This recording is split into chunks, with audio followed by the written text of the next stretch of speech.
সূরা নিসা কোন বিষয়ের আলোচনা দ্বারা শুরু হয়েছে? এ নারী, বি তাকওয়া, সি আমানত, ডি ইহসান। এর উত্তর হিসাবে বেছে নিচ্ছি বি তাকওয়া। আপনার উত্তরটি সঠিক উত্তর। আলহামদুলিল্লাহ। আল্লাহ রাব্বুল আলামিন সূরাতুন নিসার আলোচনাই শুরু করেছেন বা নাজিল করেছেন, ইয়া আইয়ুহান নাসুত্তাকু রাব্বাকুম, তোমরা তোমাদের সেই মহান রবকে ভয় করো যিনি তোমাদেরকে এক প্রাণ থেকে সৃষ্টি করেছেন। প্রিয় দর্শক, আমরা কি লক্ষ্য করেছি যে প্রশ্নটি এসছে সূরাতুন নিসা নিয়ে, যার নাম হচ্ছে নারীগণ। আল্লাহ রাব্বুল আলামিন নারীদেরকে এতটা মর্যাদা দিয়েছেন, ইসলামে নারীদের মর্যাদা এত বেশি, আমরা এটা বলে শেষ করতে পারবো না।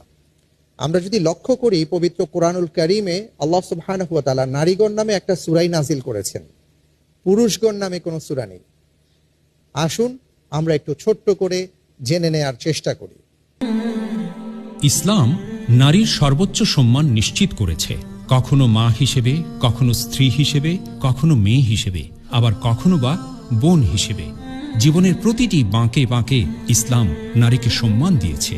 আল্লাহ সুবহানাহু ওয়া তাআলা বলেছেন, হুন্না লিবাসুল লাকুম ওয়া আনতুম লিবাসুল লাহুন্না, অর্থাৎ নারীরা তোমাদের পোশাক আর তোমরা তাদের পোশাক।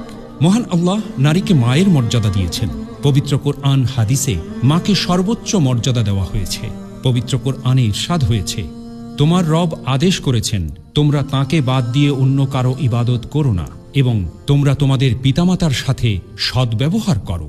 আবু হুরায়রা রাদিয়াল্লাহু আনহু বলেন, এক ব্যক্তি রাসূল সাল্লাল্লাহু আলাইহি ওয়াসাল্লামের কাছে এসে জিজ্ঞেস করল, হে আল্লাহর রাসূল সাল্লাল্লাহু আলাইহি ওয়াসাল্লাম, মানুষের মধ্যে আমার সদ্ব্যবহারের সর্বাপেক্ষা অধিকারী ব্যক্তি কে?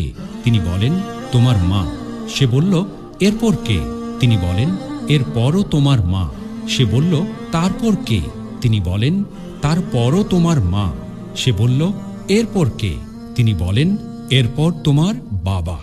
পবিত্র কোরআনে ইরশাদ হয়েছে, তাঁর কুদরতের নিদর্শন সমূহের মাঝে এও একটি যে তিনি তোমাদের জন্য তোমাদের মধ্য থেকে তোমাদের সঙ্গী সঙ্গিনীদের বানিয়েছেন, যাতে করে তোমরা তাদের কাছে সুখ শান্তি লাভ করতে পারো। তিনি তোমাদের মাঝে ভালোবাসা ও সৌহার্দ্য সৃষ্টি করে দিয়েছেন।